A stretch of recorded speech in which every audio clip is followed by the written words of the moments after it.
오늘 본문을 읽으시면서 아마도 몇몇 분들은 이렇게 생각하셨을 겁니다. 누구를 낳고 누구를 낳고 누구를 낳고, 갑자기 웬 성탄절에 족보를 읽지? 오늘 본문이 잘못 나온 거 아닌가? 미디어팀 실수인가? 뭐 이렇게 이제 생각하셨을 수 있습니다. 우선 본문이 잘못 나온 것도 아니고 미디어팀이 실수한 것도 아닙니다. 이 마태복음 1장에 나오는 이 족보를 많은 사람들이 굉장히 어려워합니다. 특별히 성경책을 저도 초신자에게 선물을 하거나 하면 구약이 좀 어려우니 신약부터 읽으세요라고 이렇게 말씀을 드려요. 그리고 신약부터도 마태복음부터 시작을 하게 되면 이거를 이해하면서 읽으려고 하다 보면 이거 뭐요? 웬 족보요? 게다가 사전 지식이 없이 이 마태복음을 읽으면 어려울 수 있기 때문에 요한복음부터 읽으십시오라고 제가 이렇게 권면을 드리거든요. 이 신약부터 읽으려는 사람이 마태복음 1장에 나오는 족보를 보면서 놀라는 경우가 굉장히 많습니다. 여러분, 우리가 어떤 것을 시작할 때 그 서두에 말하는 것은 굉장히 중요할 것, 혹은 이제 저도 미국에서 유학을 하고 하면서 이 레포트, 페이퍼를 쓰는 방법을 배울 때 서론이 항상 중요하다. 서론이 앞으로 진행될 그 내용을 보여주는 것이기 때문에 이 thesis statement라 그래가지고 서론에 이 딱 그 핵심적인 내용이 반드시 들어가야 된다. 그것이 페이퍼의 어떤 그 등급을 결정한다라고 교수님들이 강조를 많이 하셨거든요. 그러면 마태가 그의 이 복음서를 시작하면서 1장에 족보를 넣었다라는 것은 그만한 이유가 있기 때문에 그의 복음서를 굳이 이 족보로 시작을 했다라는 것입니다. 여러분, 우리가 보고 있는 신약 성경의 사복음서에는 공통적으로 예수님의 생애에 대한 기록과 또 그것을 통한 복음을 가지고 있는 공통점들이 있습니다. 그러나 이 각각 복음서마다 특징과 차별화된 점들도 분명히 있다라는 것이죠. 여러분, 최초에 쓰여진 복음서가 어떤 복음서인지 아십니까? 사실 마태복음이 아니고 먼저 쓰여진 것은 마가복음입니다. 마가복음이 이미 존재하고 있었습니다. 그리고 마태복음이 쓰여지고 그 뒤에 누가복음과 요한복음이 쓰여지게 됐는데, 이미 존재하고 있었던 복음서가 있음에도 불구하고 각 저자가 복음서를 또다시 기록한 데는 그만한 이유와 목적이 있었다는 것이죠. 먼저 쓰여진 마가복음 같은 경우에는요, 이방인들에게 예수 그리스도의 복음을 전하고자 하는 목적으로 쓰여졌습니다. 그런데 이제 유대인이었었던 마태 입장에서는 유대인의 관점에서 조금 더 복음을 잘 이해할 수 있었으면 좋겠다라는 이런 마음을 갖고 그의 복음서를 기록하기 시작했다라는 것이죠.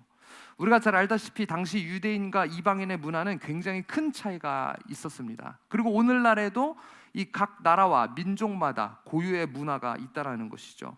예를 들면 이제 제가 미국 생활할 때 미국 친구들이 제 성이 김씨인 것을 알고 어떤 친구는 조심스럽게 이렇게 물어봅니다. 혹시 너 김정이라고 친척이야? 김일성하고 친척이야? 이렇게 물어본 친구가 있어요. 그럼 제가 장난스럽게 나 노스코리아에서 왔어, 북한에서 왔어, 이러면 애들이 이렇게 흠칫 이렇게 놀라곤 하거든요. 이제 요즘은 한류와 여러 가지 것들이 이제 알려졌지만 제가 특별히 생활했었던 미국의 그 지역은 좀 시골이어가지고 이제 그런 부분을 모르는 친구들은 그렇게 물어보면 좀 장난스럽게 김정이라고 친척이야라고 이렇게 장난을 너스레를 쳤었던 적이 있습니다. 이 외국 사람들이 보기에는 김씨는 다 같은 가문 혹은 친척이라고 오해할 수 있죠. 같은 성씨를 가졌기 때문에. 하지만 우리 한국 사람끼리는 이해하죠. 김씨를 만나도 어디 김씨십니까? 이렇게 이제 질문을 하죠. 저는 이제 의성김씨 36대 손인데요. 저희 가문의 시조는 바로 경순왕의 5째 아들 김석을 시조로 하고 있습니다. 여러분, 경순왕이 어느 나라 왕인지 아십니까? 네, 맞죠. 경순왕은 신라의 마지막 왕이죠. 역시 상훈 형제님. 네, 그래서 이제 이런 걸 아는 한국 사람들은 이 얘기를 들으면 역시 김한영 목사님은 신라 왕족 출신이시구나. 그래서 저렇게 귀태가 나구나, 얼굴만 봐도.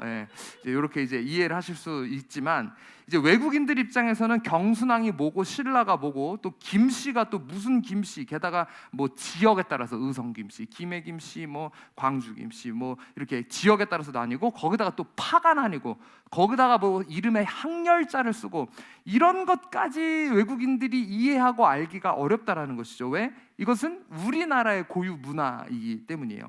같은 문화를 공유하는 우리나라 사람들은 이해할 수 있는 부분이 있는 것처럼, 이 마찬가지로 유대인들도 유대인들의 입장에서 이해할 수 있는 부분들이 분명히 있고, 또 그 사람들 가운데 중요하게 여겨지는 부분들이 있다라는 겁니다. 유대 문화에서도 어떤 사람이 어디 지파 출신인지, 또 그 중에서도 어디 가문 출신인지, 누구의 아들인지, 그래서 우리 성경에 보게 되면은 누구의 아들이라는 표현을 많이 하잖아요. 그래서 그 집안 출신도 이 유대인들에게도 굉장히 중요하다라는 것이죠. 레위 지파에서도 마찬가지입니다. 레위 지파에서 제사장 직분을 감당할 수 있는 것이 모든 레위 지파 사람만 감당할 수 있었던 것이 아니라 그 중에서도 이제 사독이라는 가문 출신만 이 대제사장의 이 직분을 이어받을 수 있었던 것처럼, 또 왕의 가문도 마찬가지로 유다 지파에서는 남유다에서는 어떻습니까? 다윗의 계보를 통해서만 그 왕권을 이어줄 수 있었던 것처럼 이러한 부분들이 유대 문화에서도 굉장히 중요했다라는 것이죠. 자, 그런데 다시 한번 우리 마태가 복음서를 기록한 게 누구를 위해서 기록했다고요? 유대인들을 위해서 기록했다라는 거예요. 유대인들이 좀 더 예수님을 잘 믿을 수 있게, 그 복음을 좀 더 잘 이해할 수 있게 마태복음을 기록했다라는 것입니다. 그래서 그는 그의 복음서의 첫 시작을 예수님의 족보로 시작하고 있다라는 것이죠. 유대인들에게 예수님은 예언대로 오신 다윗의 후손, 즉 왕족이라는 사실을 분명하게 드러내고 있다라는 겁니다. 유대인들이 수백 년간 기다려온 그 메시아의 필수 자격 요건이 바로 다윗의 후손이자 왕으로서 통치할 그 유대의 구원자였기 때문에 그 정당성을 마태는 기록하고 있는 것입니다.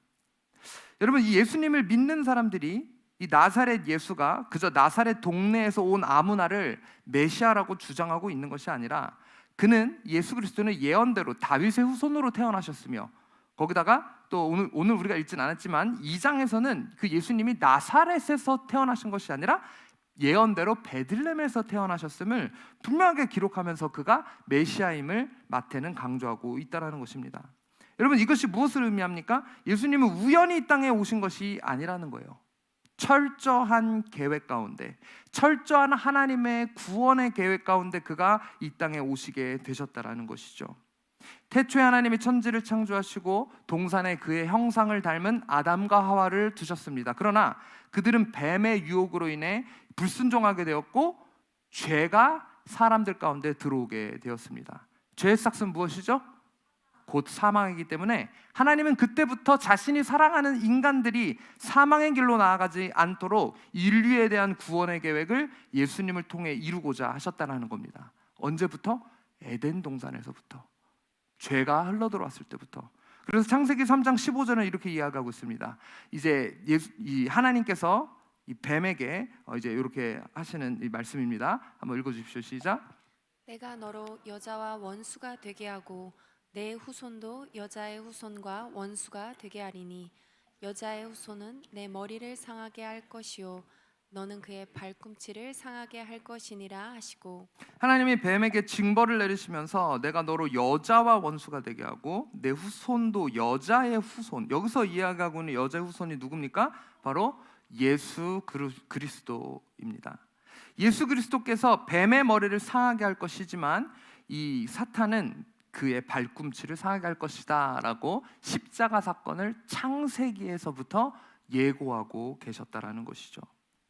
여러분, 창세로부터 믿음의 조상 아브라함을 택하시고 이스라엘 민족을 이루셔서 수천 년의 시간이 흐르는 동안 전쟁과 또 하나님을 향한 배반과 그리고 그로 인한 징벌과 또 다시 돌이킴과 또 이런 반복되는 역사, 그 뒤에는 결국 나라가 멸망하게 되어 포로 생활을 거치고 또 귀환하게 되었지만 침묵기 등을 겪었지만, 하나님은 그 에덴 동산에서부터 이 수백 년, 수천 년의 시간이 흐르는 동안 단 한 번도 하나님의 약속, 무엇입니까? 구원자를 보내, 하나님의 아들 예수 그리스도를 보내 인간의 죄를 해결해주고 사망으로 갈 수밖에 없는 우리를 생명으로 옮기고자 하는 그분의 그 약속 언약을 한 번도 잊지 않으셨다라는 겁니다.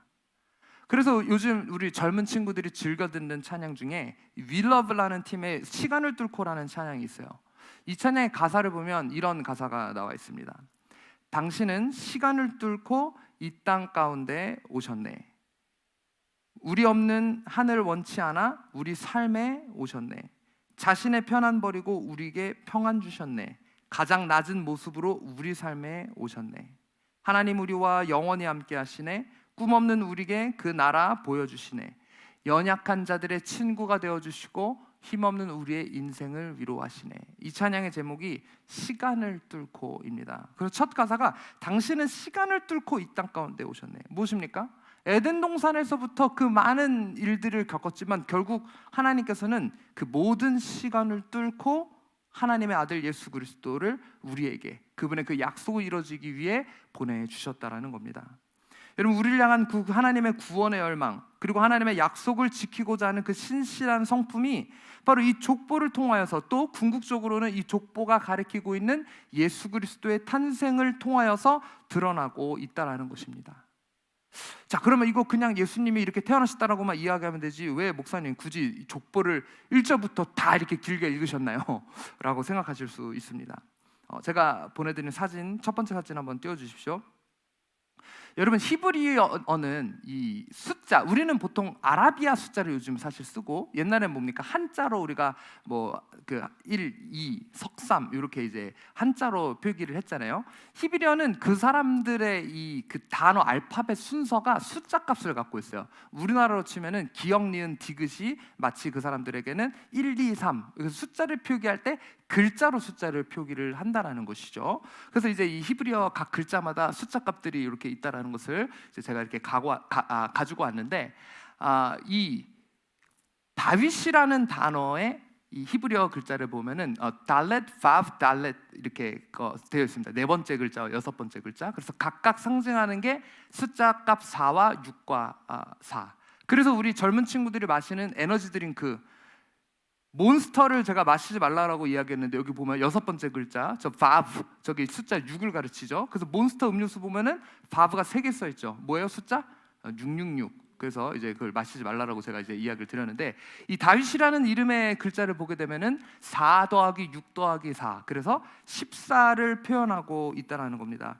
여러분, 우리가 잘 알다시피 이 7은 뭘 상징하죠?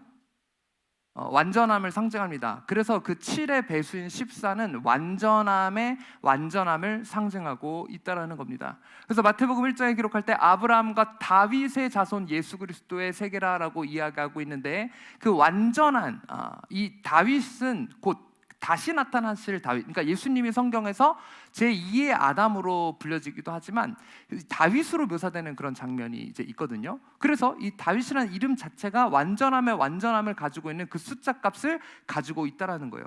그리고 이 족보를 우리가 이렇게 보다 보면 반복적으로 우리가 알 수 있는 것이 있는데, 이 족보가 14대로 끊어지고 있다라는 겁니다. 우리 다음 장 넘겨줘 보세요. 그래서 이 14대에 걸쳐 또 주요 사건들이 일어나고 있는데, 이 족보가 아브라함의 때부터 시작이 되고 있습니다. 그래서 아브라함 때부터 14대로 이르러서 어떤 일이 일어났다? 다윗이 이제 태어나게 돼서 다윗의 시간이 이제 시작되는 것을 성경은 기록하고 있죠. 다윗과 또 그의 후손 솔로몬으로 인하여서 이제 성전이 건축되고 하나님의 역사가 이스라엘 가운데, 그 민족 가운데 본격적으로 이제 시작이 되고 있습니다. 그 다음에 다윗부터 바벨론으로 이거할 때까지 14대요. 그래서 그 다음에 14대는 뭡니까? 바로 포로 귀환 시대를 기록하고 있다는 겁니다. 우리가 한 가지 알 수 있는 것이 있는데, 이 14대의 기준별로 회복이 일어나고 있다는 겁니다. 여러분, 아브라함부터 이 이스라엘의 역사는 시작되었지만 완전하지는 않았습니다. 출애굽과 또 가나안의 시간을 걸쳐서 나라가 건설되고 사울의 시대가 시작되긴 했지만 그것이 완전하지 않았다라는 것이죠. 이스라엘 국가의 완전한 그 통치, 이스라엘 나라의 완전하게 세워짐이 언제 이루어졌냐? 다윗이 왕으로 즉위하면서부터 이루어졌다는 것이죠. 그러니까 이스라엘 사람들이 늘 열망했던 것이 무엇이냐면 다시 다윗의 때가 오기를. 그래서 그들이 메시아를 기다릴 때 다윗과 같은 인물이 나타나서 우리의 이 국가를 다시 다윗 때처럼 일으켜 세워달라는 그런 열망이 그들 가운데 있었다는 것을 알 수 있습니다. 그 14대에 걸쳐서 다윗으로 인해 그 국가 간의 회복이 일어났다는 것을 우리가 알 수 있습니다. 자, 그 다음에 이제 또다시 14대를 걸치게 됩니다. 그 사이에 이스라엘이 남과 북으로 나뉘게 되고, 북이스라엘이 먼저 멸망하게 되고, 그 뒤에 남유다 역시 멸망하게 되고, 성전은 파괴됩니다. 그리고 사람들은 포로로 바벨론에 끌려가서 70년이라는 시간을 거하게 되죠. 그리고 이 14대가 마치는 그 순간 이제 무슨 시대가 시작된다? 포로 귀환 시대가 열리게 됐다는 것이죠. 포로 귀환 시대는 무엇을 의미합니까?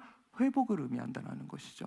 그들이 포로로 잡혀 있는 그들이 고국으로 느헤미야와 에스라가 필두가 되어 돌아와서 회복을 이루게 되는 그 일이 또다시 이 14 완전하면 완전함을 거쳐서 그 일들이 일어났다는 것을 알 수 있습니다. 그러나 그것이 완전한 회복이었습니까? 그러지 못했습니다. 일시적으로 회복이 되긴 했으나 그 회복이 오래가지는 못하고 또다시 여러 강대국의 침략으로 인하여서 그 이스라엘 땅은 황폐해지게 되었습니다. 페르시아 제국을 거쳐 헬라 제국을 거쳐 로마 제국을 거쳐 또다시 압제를 수백 년간 받게 되고요. 이스라엘은 침묵기를 겪게 됩니다.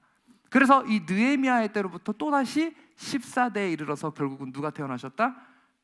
예수 그리스도가 이 땅에 오셨다라는 겁니다. 마태가 기록하고 있는 것은 이 완전함의 완전함을 통해 회복이 일어나고 또다시 완전함을 통해 회복이 일어나고 완전함을 통해 회복이 일어남을 지금 선포하고 있다라는 것이죠. 자, 방금 말씀드렸다시피 14는 이제 처음에 아까 전 사진 다시 보여주세요. 여기서 지금 우리가 그거 말고요. 두 번째 사진 14대의 14대, 즉 완전함의 완전함. 자, 지금 이 7이 몇 번 반복됐죠? 처음에 14에 7이 몇 개 있죠? 네? 2번 있죠. 자, 그래서 이 2번의 완전함이 있고 다윗이 오게 되고 그 다음에 또 7이 몇 번 있게 되죠? 2번이 있게 되고 그 다음에 포로기한 시작이 되고 그 다음에 완전함이 몇 번 있죠? 그러면 지금 여기까지 이 14대 14에 걸쳐 완전함이 몇 개 포함이 되어 있죠? 6번. 그러면 이것을 완성하려면 몇 번이 모자라요? 한 번에 이해가 안 가세요? 7이 완전함인데 지금 6번이 반복됐잖아요. 7이 7번이 반복이 돼야 더 그 완전함이 이루어지는 건 아닙니까? 그래서 그것을 이루는 것이 예수 그리스도의 탄생으로 이루셨다라는 거예요. 이 14대가 3번 반복되면서 완전함의 반복이지만 그것이 결국에는 불완전함이죠. 왜? 6이라는 숫자가 반복되기 때문이에요. 6이라는 숫자로 그것이 마무리되기 때문이에요. 하지만 예수 그리스도의 탄생이 이 마지막에 7번째를 장식하면서 이 족보가 결국 이 하나님의 이 계획이 완전한 계획임을 마태는 강조하고 있다는 겁니다. 그래서 그가 여기서 그냥 단순히 뭐 족보만 나열하는 게 아니라 17절에서 분명하게 열례되더라 라고 이야기하면서 이 사실을 마태는 강조하고 있다는 겁니다. 여러분 어려우십니까? 네, 이해하고 계시죠? 따라오고 계시죠? 네. 자, 그래서 여러분 이 완전한 족보에 그런데 한 가지 이상한 점이 있어요. 우리가 보통 왕의 족보에는 흠이 없어야 합니다. 우리 이게 제가 가끔 사극 보다 보니까 뭐 무슨 후궁의 아들이야 이러면 막 이런 게 또 책 잡히잖아요. 뭐죠? 갑자기 생각나네. 중전, 네, 딱 중전의 아들이어야 그 정당성을 갖고 있는데 막 후궁의 아들이면 그거 갖고 막 또 막 책 잡히고 막 해가지고 막 싸움이 일어나지 않습니까? 그래서 왕의 족보에는 흠이 없어야 돼요.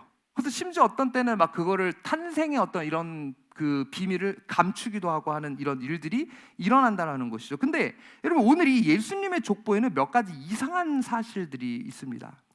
우리가 이 족보를 볼 때 이제 성경을 좀 읽어보신 분들은 잘 아는 위대해 보이는 사람들의 이름들이 포함되어져 있죠. 뭐 아브라함, 이삭, 야곱, 뭐 다윗, 솔로몬. 그런데 사실 이 사람들도 위대해 보이기는 하나 하자가 있는 인물들이죠. 솔직히 이야기해서 완벽한 인물들은 없죠. 다 조금씩 어떤 실수와 그런 문제들이 이제 있었던 사람들이에요. 그러나 어떤 이 좋은 점들이 부각돼서 믿음의 조상이요, 뭐 대단한 사람이요, 우리가 이렇게 평가를 하고 있습니다. 그런데 이런 사람들 말고 완전 실패한 사람들도 이 족보에 여과 없이 기록이 되고 있다라는 거예요. 특별히 이 다윗 그 이후에 등장하는 것은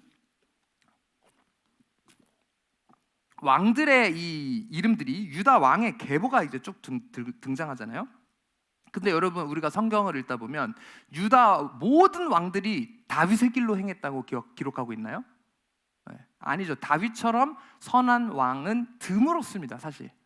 그리고 그 중에서도 그냥 뭐 보통 했었던 왕도 있지만 진짜 이렇게 악랄할 수가 있나 하는 왕들도 포함이 되어 있다라는 거예요. 지금 이 족보에 나타나는 이 왕 중에 실패한 왕들, 심지어 굉장히 악랄한 왕들도 포함이 되어 있다라는 겁니다. 예를 들면 르호보암, 그리고 아하스, 므낫세.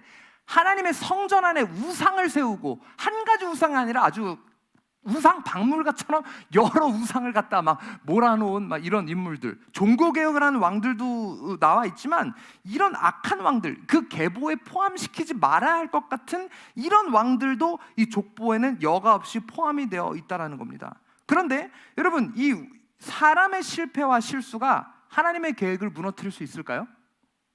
결국 성전을 더럽혔지만 그 다음 아들이 혹은 손자가 성전을 회복하죠. 그 더러워졌던 거를 하나님 주신 마음으로 정결케 하는 개혁을 이뤄냅니다.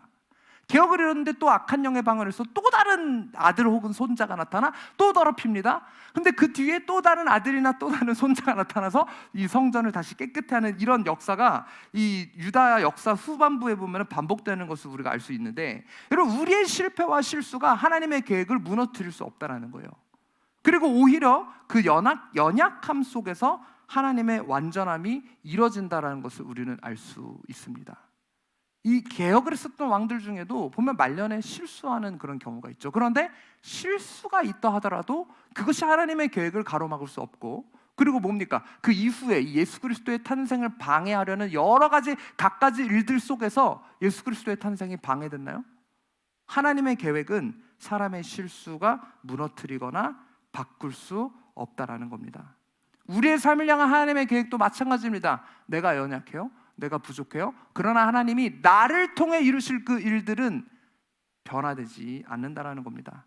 우리 하나님은 언약의 하나님, 약속의 하나님이십니다. 그리고 나의 어떠함이 아니라 하나님의 위대하심으로 그 약속을 이뤄가는 분이시라는 것이죠. 그리고 그것을 이 예수 그리스도의 탄생을 통해서 또 이 족보를 통해서 우리에게 보여주고 계신 거라는 겁니다. 그래서 고린도후서 12장 9절 10절에 사도 바울은 이렇게 고백하고 있습니다. 한번 같이 읽어보겠습니다. 고린도후서 12장 9절 10절 시작. 나에게 이르시기를 내 은혜가 내게 족하도다. 이는 내 능력이 약한 데서 온전하여 짐이라 하신지라. 그러므로 도리어 크게 기뻐함으로 나의 여러 약한 것들에 대하여 자랑하리니 이는 그리스도의 능력이 내게 머물게 하려 함이라. 10절도 보여줘야죠. 바로바로 넘겨야죠. 그러므로 내가 그리스도를 위하여 약한 것들과 능욕과 궁핍과 박해와 곤고를 기뻐하노니 이는 내가 약한 그때의 강함이라. 사도 바울이 뭐라고 이야기하고 있습니까? 내 은혜가 내게 족하도다. 이는 내 능력이 약한 데서 온전해짐이라. 우리의 능력이 약한 게 문제가 아니에요. 여러분, 이것을 통해 하나님의 은혜가 있고 이것을 통해 하나님의 온전하심을 이뤄간다는 겁니다. 그래서 뭐라고 이야기합니까? 나의 여러 약한 것들에 대해 자랑하리니 이는 그리스도의 능력이 내게 머물게 하려 함이라. 아멘. 10절에 그는 이렇게 고백합니다. 그러므로 내가 그리스도를 위하여 약한 것들과 능욕과 궁핍과 박해와 곤고를 기뻐하노니 이는 내가 약한 그때의 강함이라. 이 족보에 하자가 있는 인물들이 들어있고 왕의 모습과는 어울리지 않는 부분들이 있다 하더라도 이 약함을 통해서 하나님의 강함, 결국 이 사람의 연약함이 있지만 그것과 상관없이 하나님의 그 계획이 이루어짐을 하나님께서는 나타나고 있다는 것이죠. 이 부족한 왕뿐만 아니라 사실 더 충격적인 부분이 있습니다. 여러분, 이 어떤 보통 문화에 사실 따라서 족보에 여자의 이름은 사실 잘 올리지 않는 경우들이 있죠. 왜? 대가 남자를 통해 내려가기 때문입니다. 이스라엘의 문화에서도 마찬가지예요. 족보에 여인의 이름을 포함하지는 않습니다만은 지금 이 마태가 기록한 이 족보에는 5명의 여인의 이름이 등장하고 있습니다. 바로 다말과 라합, 룻, 밧세바, 그리고 마지막에 등장하는 마리아가 등장하고 있다는 것이죠. 여러분, 다말은 어떤 사람이었습니까? 게다가 이 여인들이 사실 마리아를 빼고는 조금 하자가 많은 인물들의 이름이에요. 막 믿음이 좋은 막 이런 여인들의 이름이 아니라고요. 믿음의 막 어떤 여인 이러면 좋잖아요. 다말 어떤 여인입니까? 그가 아이를 낳지 못하고 또 남편이 죽었는데 원래 이스라엘의 율법에 의하면은 그러면 시동생을 통해서 그 씨앗을 이어가야 되는데 이제 시동생 오난이 순종하지 않아가지고 또 어떤 이런 문제가 생기지 않습니까? 그럼 거기서 또 포기해야 되는데 포기하지 않고 다말이 결국 어떻게 해요? 창녀 복장을 하고는 자기의 시아버지와 동참하는 이 창녀의 모습을 자처하는, 물론 그의 의도가 모르겠습니다. 선하게 느껴지진 않습니다만 어쨌든 목적은 대를 잇고자 하는 목적으로 뭐 이런 시아버지와 동침을 하게 되는, 게다가 어떤 뭐 이런 사정을 다 이야기했었던 것도 아니고 창녀로 변장하고 유혹을 해서 시아버지와 아이를 갖는 어떤 이런 행동을 했었던 것이 다말이죠. 라합은 어떻습니까?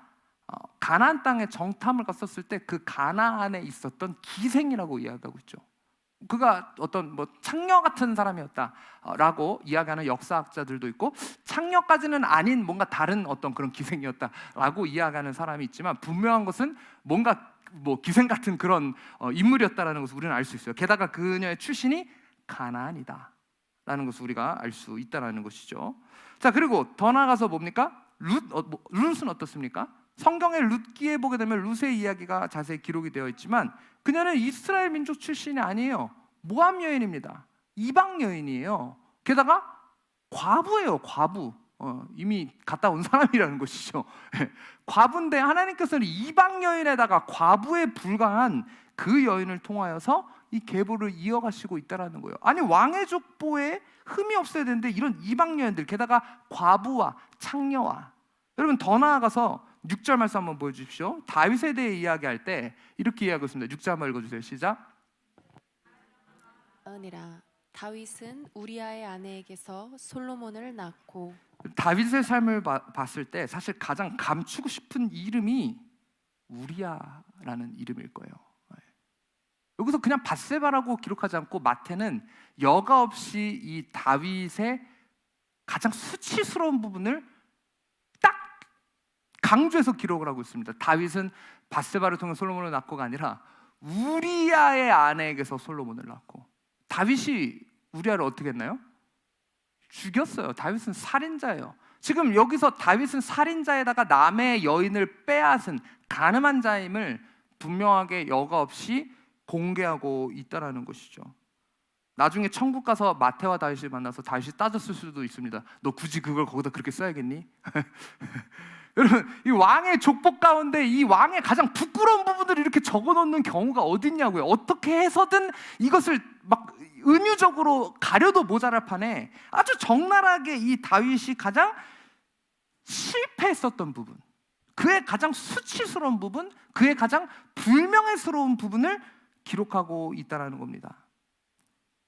그런데 오늘 이 마태는 이 족보를 통해 그의 하나님의 약속대로 예언대로 메시아가 올 것을 강조하면서, 다른 한편으로 마태가 강조하고 있는 것이 무엇이냐, 바로 이 부족한 자들을 통해서 하나님은 구원의 역사를 이뤄가심을 강조하고 있다는 거예요. 다윗이 이런 사람이었어. 솔로몬은 이런 중에 태어난 사람이었어. 그리고 그 족보에는 이런 여인들은 이러한 여인들이었어. 우리가 생각할 때 하나님의 역사는 완전함을 통해 이루어질 것 같아요. 실수가 없는 것을 통해만 이루어질 것 같아요. 내 삶은 왜 이렇게 실수투성이죠? 하나님, 내가 더 이런 사람이면, 더 나은 삶을 살면 하나님의 역사가 더 이루어질 것인데, 물론 우리가 더 그런 삶을 살기 위해 노력해야 되고 궁극적으로는 성화의 과정 가운데 있습니다. 그러나 내가 부족하기 때문에 결국 예수 그리스도께서 이 땅에 오셨다. 그러니까 이 불완전한 족보 속에 불완전함을 계속 마태는 강조하고 있는 거예요. 근데 그 안에서 그 불완전한 끝에 뭐를 향해 가고 있다? 예수 그리스도라는 완전함을 통해 가고 있다. 이 족보가 완전한 족보가 될 수 있는 것은 이 14라는 완전수가 반복되기 때문도 아니요, 이것이 왕의 족보이기 때문도 아니요, 결국 예수 그리스도의 탄생이 있기 때문에 이 족보는 완전한 족보라고 우리가 볼 수 있는 겁니다. 우리의 삶도 마찬가지라는 것이죠. 어떤 우리의 삶 가운데 뭐 때로는 너무나도 부족한 것 같고 너무나도 흠이 많은 것 같지만, 그런 우리의 삶 끝에 마침표가 예수 그리스도로 찍힐 때 우리의 그 삶은 완전함으로 나아갈 수 있다는 것입니다. 그리고 그것을 위해 예수 그리스도가 이 땅에 오셨다는 것이죠. 예수 그리스도의 족보에 포함된 자들이 실수투성이고 어떻게 감히 그 예수님의 족보에 오를 수 있는 자들입니까? 세상의 기준으로 보면 5점으로밖에 보이지 않는 그들을 통해 예수 그리스도께서 이 땅에 오셨다는 것입니다. 이것이 오늘 우리에게 무엇을 이야기합니까? 바로 예수님께서는 부족함을 완전함으로 이루시기 위해 이 땅에 오셨다는 것입니다. 그리고 역시나 5점 투성이고 헛물 많은 우리 역시 그 예수 그리스도의 가족으로 그 계보에 들 수 있는 은혜를 허락해 주셨다라는 겁니다. 사람들이 예수님 앞에 나와서 이렇게 이야기했습니다. 예수님의 가족들이 찾아왔습니다. 예수님이 이렇게 이야기하죠. 누가 나의 가족이냐? 내 아버지의 뜻대로 행하는 자들이 나의 가족이다. 여러분, 우리 역시 유대인의 혈통은 아니지만 접붙이심을 통해서 예수 그리스도의 이름을 믿는 그 새 언약으로 그 가보에 들 수 있는 은혜를 허락해 주셨다는 겁니다. 그래서 우리가 성찬을 행할 때 뭡니까? 그 예수 그리스도의 피를 기념하고 예수 그리스도의 살을 기념함으로 인하여서 하나님, 나는 불완전하지만 이 불완전 가운데 그 완전한 피와 완전한 살을 먹음으로 하나님, 내가 그 완전함의 계보에 들기 원한다라는 그 믿음의 고백이 있는 것이 성만찬이라는 겁니다. 여러분, 하나님은 우리의 수치스러운 과거를 가리시는 분이 아니라는 것이죠. 하나님, 제발 이것 좀 가려주세요. 하나님, 내 이 흠집 좀 잊게 해주세요. 그런데 하나님은 그 흠집을 통하여서, 그 수치스러움을 통하여서 그분의 구원의 통로를 이뤄가신다라는 겁니다. 여러분, 요 몇 주 대림절 주일 설교를 통하여서 평화로, 기쁨으로, 사랑으로 오신 예수님에 대해 우리가 나눴습니다. 그리고 오늘 이 성탄절 당일에 우리가 마음속에 기억하기를 원하는 성탄의 의미는 예수 그리스도께서 은혜 받을 수 없고 사랑받을 수 없고 오점투성이인 연약한 나를 위해, 그런 나를 완전하게 해주시기 위해 이 땅에 오셨다라는 겁니다. 이 성탄의 의미는 불완전함이 완전하게 되는 데 있다라는 것이죠. 예수 그리스도로 인하여서 비로소 그 불완전한 족보가 완전함으로 완성이 되었듯 우리의 삶도 예수 그리스도께서 완전하게 바꿔주실 수 있음을 여러분 믿으십시오. 예수 그리스도 없이는 우리의 모든 인생이 불완전함으로 끝날 것입니다. 아무리 내가 완전함을 노력해도 완전해질 수 없습니다. 오직 예수님만이 우리의 인생을 완전하게 해줄 수 있다는 겁니다. 사랑하는 성도 여러분, 사랑하는 장년 여러분, 삶에서 여러 가지 고군분투를 하고 일하고 돈을 벌고 가정을 책임지면서 열심을 내도 그 끝에 예수가 없다라면 그 인생은 불완전한 인생이 될 것입니다. 사랑하는 청년 여러분들, 인생에서 여러 가지 것들, 앞으로 나의 인생을 기획하고 결혼을 준비하고 나의 스펙을 준비하고 아무리 열심을 내도 예수 그리스도 없이는 여러분의 인생은 불완전한 인생, 실패한 인생이 될 수밖에 없습니다.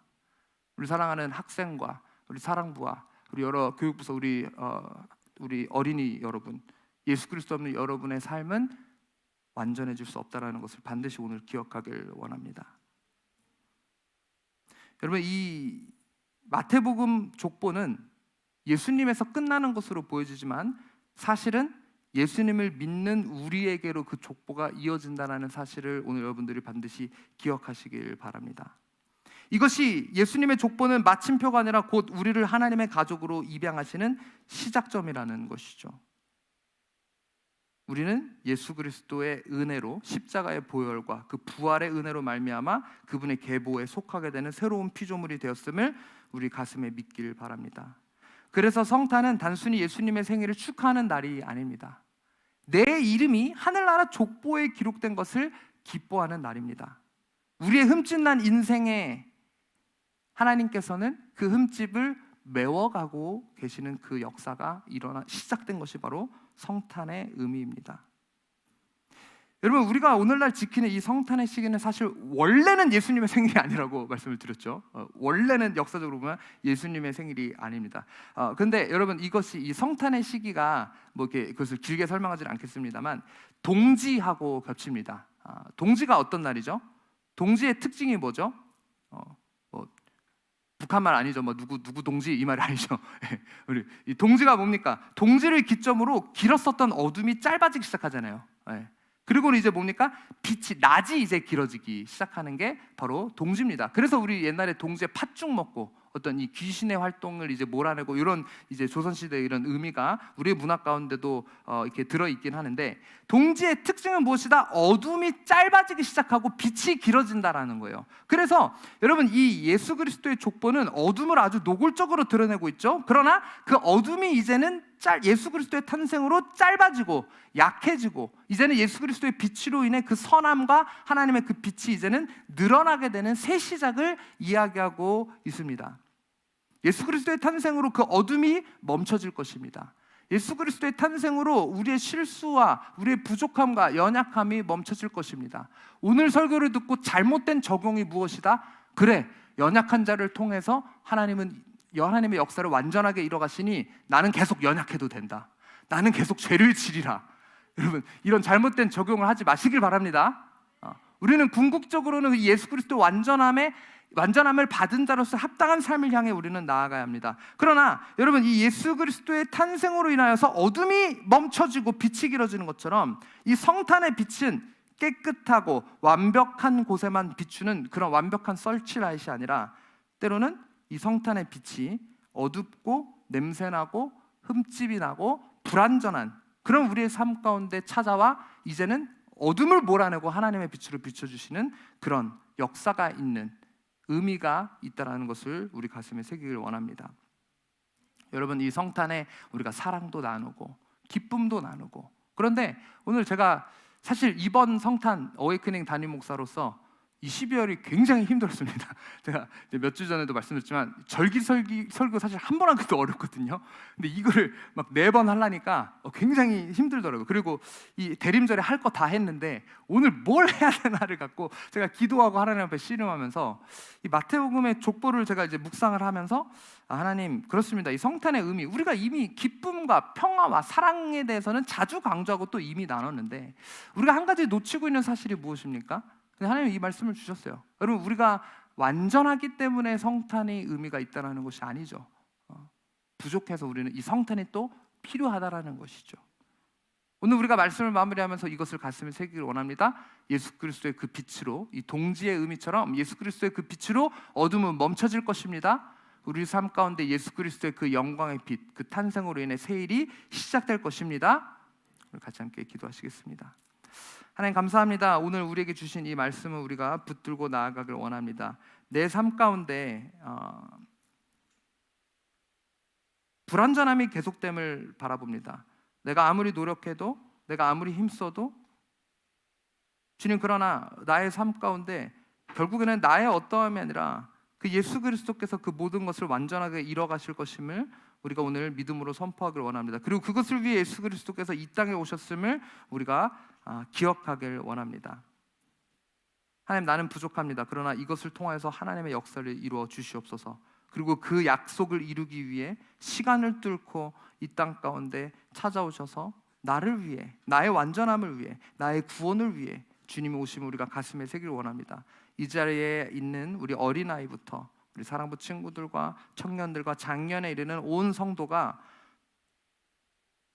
단순히 세상 사람들처럼 크리스마스를 기뻐하는 것이 아니라 이 성육신의 의미를 우리 가슴에 새기고 더욱더 우리가 예수가 필요함을,